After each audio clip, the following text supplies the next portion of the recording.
नमस्कार। राजकीय स्नातकोत्तर महाविद्यालय बारा से राजनीति विज्ञान विभाग से मैं डॉक्टर राकेश वर्मा, सहायक आचार्य, आप सभी का इस ऑनलाइन क्लासेस में स्वागत करता हूं। प्यारे बच्चों, बीए फर्स्ट ईयर, बीए प्रथम वर्ष का द्वितीय प्रश्न पत्र, प्रतिनिधि भारतीय राजनीतिक विचारक, इस पुस्तक का हम अध्ययन कर रहे हैं। यह पुस्तक उन भारतीय राजनीतिक विचारकों के विचारों का एक लेखा जोखा है। इस पुस्तक में हमारे प्राचीन भारतीय विचारकों से लेकर के आधुनिक भारतीय विचारकों के बारे में हमें अध्ययन कराती है।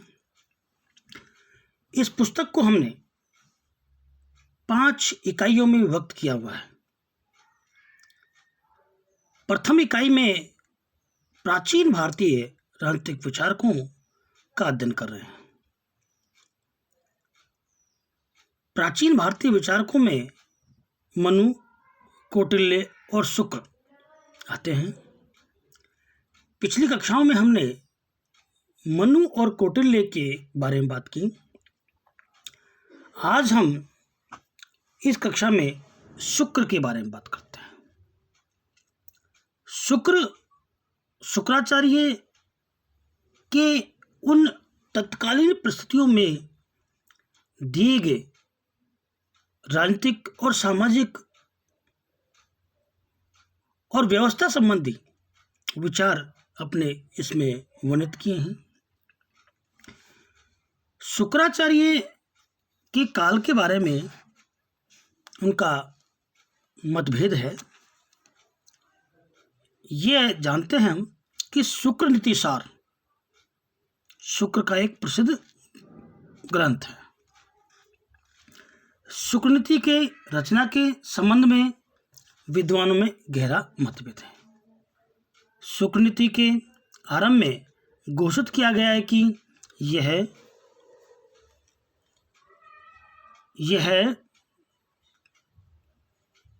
शुक्र द्वारा रचित ग्रंथ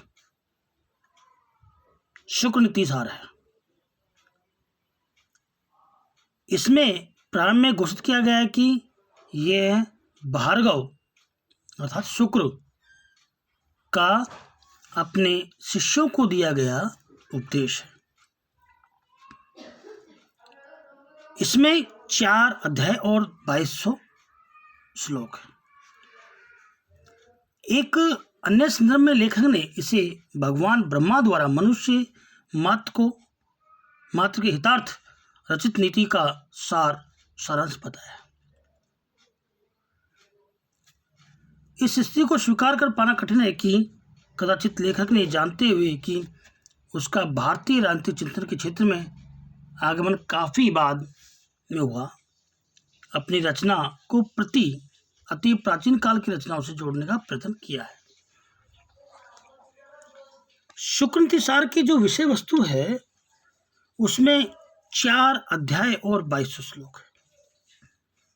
इसमें से पहले और दूसरे अध्याय में राजा, उसके महत्व और कर्तव्य, सामाजिक व्यवस्था, मंत्री और युवराज संबंधी विषयों का विवेचन किया गया है।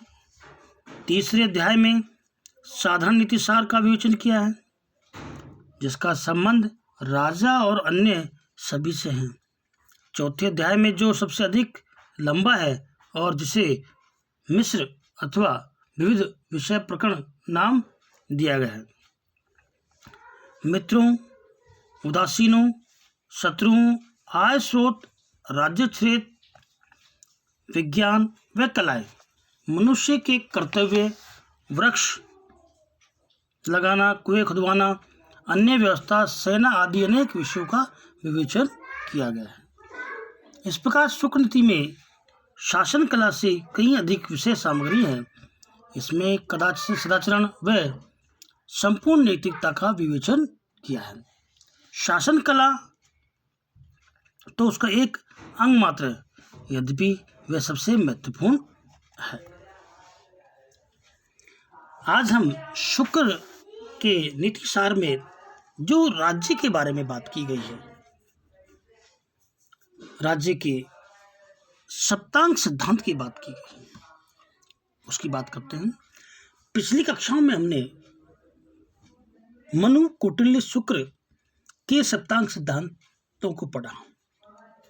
यह भी वही विचार देते हैं जैसा कि उन्होंने दिया कि इन 7 अंगों का होना राज्य में अति महत्वपूर्ण है, और इन 7 अंगों को यहाँ उसने शरीर के 7 अंगों के समान उसकी विवेचना की। यहाँ शुक्र ने सप्तांग सिद्धांत में जिस प्रकार शरीर के विभिन्न अंग होते हैं, उसी प्रकार राज्य के 7 अंग होते हैं। दूसरा, यहाँ शुक्र ने एक वृक्ष से भी कल्पना की कि जिस प्रकार वृक्ष होता है, उसके तने होते हैं, उसकी जड़ें होती हैं, उसके पत्ते होते हैं, उसी प्रकार राज्य के भी 7 अंग निर्धारित किए गए हैं जो उनका कार्य कर रहे हैं।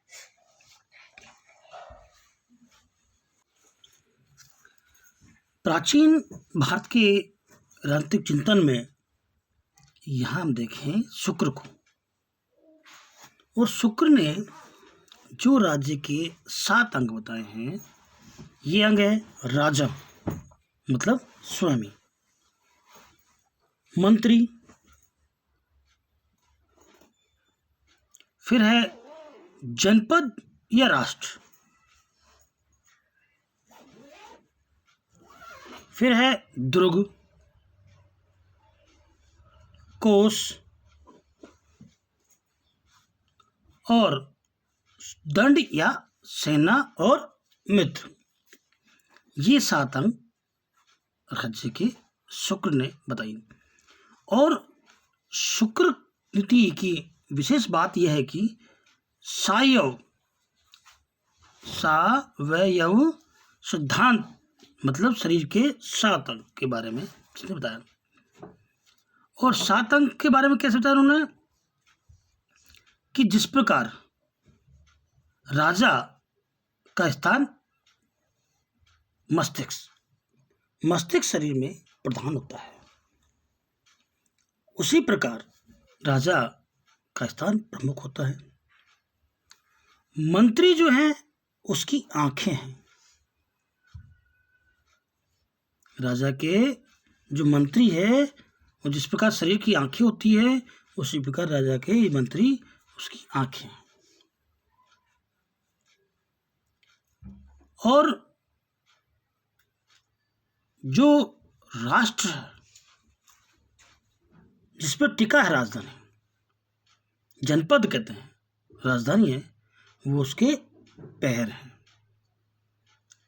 जो दुर्ग है वो उसकी भुजाएं हैं, हाथ है। और जो कोष है वो उसका मुख है। और सेना है जो उसका मन है। और मित्र हैं जो उसके कान है। इस प्रकार राज्य के 7 अंग और शरीर के अंगों से उसकी तुलना शुक्र ने अपने नीतिसार में की है। शुक्र ने राज्य के संबंध में सावयव धारणा को अपनाते हुए ही शुक्र नीति में एक अन्य स्थान पर राज्य की तुलना वृक्ष की है। राज्य वृक्ष रूपी है जिसका मूल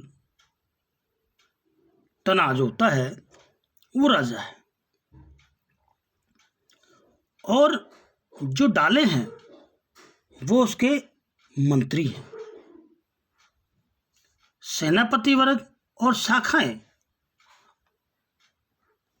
और सेना पल्लव है, पत्तियां हैं। प्रजा फूल है, जनपद फूल है, पृथ्वी के भागफल तथा भूमि बीज है। शुक्र द्वारा अपनाई गई इस धारणा के संबंध में डॉक्टर घोषाल लिखते हैं कि लेखक ने राज्य की शरीर और वृक्ष से जो उपमाएं दी हैं, इससे उससे ये स्पष्ट है कि उसने पूर्व आचार्यों की अपेक्षा अखंडता व अंतर के सिद्धांत पर आधारित आंगिक एकता को अधिक अच्छे रूप में समझा है तथा उसके महत्व को दर्शाया है। यहाँ राज्य के 7 अंगों के बारे में उसने अपने विचार दिए।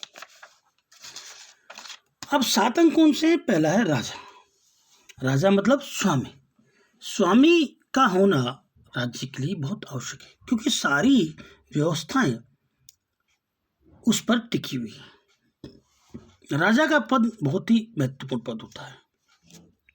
राजा एक तरह से तना है और सही रूप में है मस्तिष्क। राजा प्रजा के पालन का कार्य करता है। राजा को अपनी प्रजा के पालन करते रहना चाहिए। उनकी आवश्यकताओं को ध्यान में रखकर राज्य के कार्य करने चाहिए।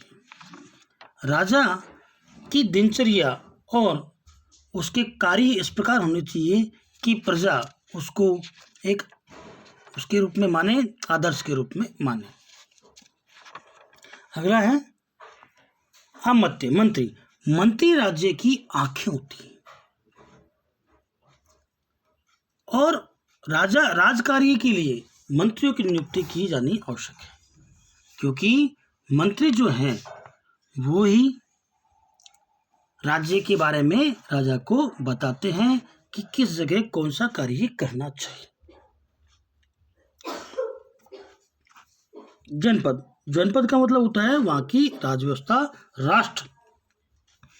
और राष्ट्र की जो है तुलना उसने अपने उससे की है पैर से। जिस प्रकार पैर जमीन पर टिके रहते हैं, राष्ट्र राजधानी जो है एक स्थिर होती है और वहां निवास करने वाले लोग सुख और धन धान्य से संपन्न होने चाहिए, जिससे राज्य सुरक्षित और सुखी रह सके। दुर्ग को यहाँ पर शुक्र ने हाथ की उपमाएं दी, बुझाएं दी। बुझाएं किसी भी कार्य को करने के लिए आतुर होती है और वो मजबूत होनी चाहिए। जिस प्रकार बुझाएं मजबूत हों, उसी प्रकार राज्य का दुर्ग भी मजबूत होना चाहिए, क्योंकि सारी रक्षा अपने हाथों द्वारा की जाती है, जिस प्रकार शरीर की, और हाथों के द्वारा ही मेहनत मजदूरी की जाती है। हाथ यदि सुरक्षित हैं और ताकतवर हैं तो व्यक्ति कार्य कर सकता है। कोष को यहाँ मुख का दर्जा दिया गया है। शुक्र ने कोष को मुख का दर्जा दिया है कि जिस प्रकार मुंह होता है उसी प्रकार कोष है। एक गाना चलता है, पैसा बोलता है, पैसा बोलता है। तो यहाँ शुक्र ने कोष को मुख का दर्जा दिया है। सेना और दंड। सेना को इन्होंने मन कहा है।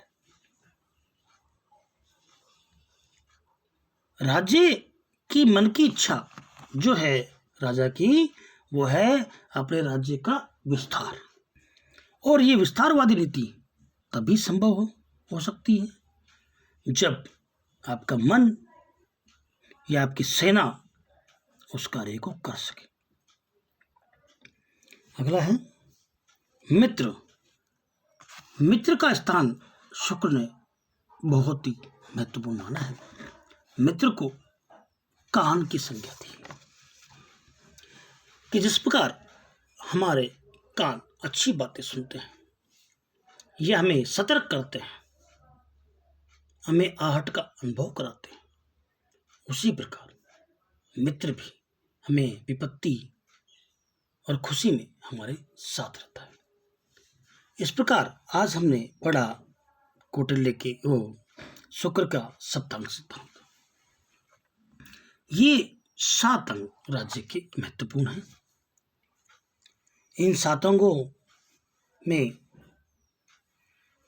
स्वामी, अमात्य में मंत्री, जनपद या राष्ट्र राजधानी, दुर्ग, कोष, दंड और मित्र, ये 7 अंग होते हैं।